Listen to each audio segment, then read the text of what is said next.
इंदौर के जिला न्यायालय से दुष्कर्म के झूठे प्रकरण मामले में पुलिस पीड़िता के कथनों के आधार पर आरोपी बनाए युवक को सबूतों के आधार पर बरी किया है। इस मामले में जानकारी देते हुए अधिवक्ता के कुन्हारे ने बताया कि न्यायालय द्वारा एक युवक को न्याय दिया गया है और दुष्कर्म के मामले में फैसला सुनाते हुए एक युवक को दोष मुक्त कर उसे बरी किया गया है। उक्त प्रकरण में यह सामने आया है कि युवक को षड्यंत्र पूर्वक झूठे प्रकरण में फंसाने का प्रयास किया गया था और 10 माह तक चले इस मामले में पीड़िता के द्वारा कोर्ट में यह बयान दिया गया कि उसका किसी ऑटो रिक्शा चालक से विवाद हुआ था, जिसके बाद पुलिस उसे पकड़कर लाई थी और किस तरीके से पुलिस ने युवक को आरोपी बनाया है इसके बारे में उसे कोई जानकारी नहीं है और न ही वह उन्हें पहचानती है। इस मामले में युवती के बयान के बाद ही न्यायालय के द्वारा अपनी शक्तियों का इस्तेमाल करते हुए धारा 232 के तहत युवक को दोष मुक्त कर बरी कर दिया। वहीं अब इस मामले में बरी हुए युवक के द्वारा युवती, उसकी मां और 2 पुलिसकर्मियों के खिलाफ 1 करोड़ के मानहानि का नोटिस देने की तैयारी कर ली गई है। वहीं इस मामले में फंडामेंटल राइट्स के तहत हाई कोर्ट में भी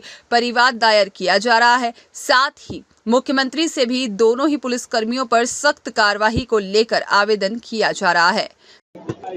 एक प्रकरण सामने आया था जिसमें सुनवाई करते हुए कोर्ट ने एक फैसला दिया है। किस तरह का प्रकरण था, किन लोगों को दोष मुक्त किया गया है? ये जिला इंदौर का है, कालानी नगर एरोड्रम का थाने का मामला है। कालानी नगर एरोड्रम थाना एरोड्रम की पुलिस ने एक एफआईआर दर्ज करी थी बलात्कार, जान से मारने के अपहरण की धारा में। और उस एफआईआर के अंदर पुलिस ने ये बताया था कि 5 सितंबर 2023 को एक युवती उसकी मां के साथ में मौसा जलेबी के पास से गुजर रही थी। वहां पर एक ऑटो चालक से उसने लिफ्ट मांगी, उसने लिफ्ट देने से मना कर दिया तो एक एक्टिवा सवार आया और चाकू खोल के चाकू के नोक पे उस लड़की को अपहरण कर उसको ले गया उमरिया के रेलवे फाटक मऊ में और वहां जाके उसके साथ बलात्कार करा।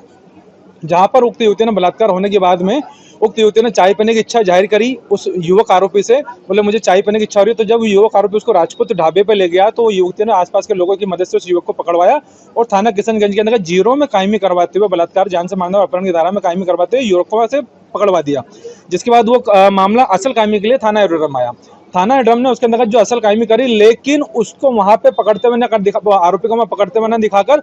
पुलिस ने उसको 5 तारीख की रिपोर्ट के बाद में 2 दिन बाद 7 सितंबर को पकड़ना दिखाया। जिसके बाद पुलिस ने चालान पेश करा कोर्ट में, आरोपी को जेल भेज दिया। पूरा संपूर्ण प्रकरण 10 माह का तक चला, जिसमें कोर्ट में प्रथम बार जब युवती आई तो युवती आने के बाद में युवती ने कोर्ट में ये आश्चर्यचकित करने वाले बयान दिए कि साहब मेरे पिताजी और माताजी का एक ऑटो रिक्शा वाले से झगड़ा हुआ था और ऑटो रिक्शा वाले से झगड़ा होकर कहा सुनी हुई, जिसपे पुलिस वाले उसको एरोड्रम थाने पकड़ के लाए थे। इस व्यक्ति को ना मैं जानती हूँ ना पहचानती हूँ, उसको आरोपी कैसे बना दिया मुझे नहीं पता। ये बात जब कोर्ट के सामने आई तो हमने कोर्ट को ये बताया फिर उस युवती के बयान के बाद में, साहब इसमें चूंकि जिस घटना स्थल को पुलिस बता रही है उमरिया को, वहां पर ना ही मौका नक्शा बनाया और ना ही आरोपी से युवक जिसको हमारे निर्दोष व्यापारी को आरोपी बनाया उसे ना ही वो चाकू जब्त करा, जिससे स्पष्ट है कि कहीं ना कहीं हमारा व्यक्ति जो आरोपी है हनी ट्रैप का शिकार हुआ है, तो इसमें आरोपी को दोषमुक्त किया जाए। कोर्ट ने संपूर्ण चीजें देखते हुए कोर्ट ने यह अभिमत दिया कि किसी भी पुलिस में दिए गए बयान के आधार पर किसी व्यक्ति को सजा नहीं दी सकती और ऐसा करते हुए आरोपी को बरी करा। ये पूरा अपने आप में एक ऐसा मामला है जो कि कहीं ना कहीं हनी ट्रैप को दिखाता है, या जो राहगीर लोग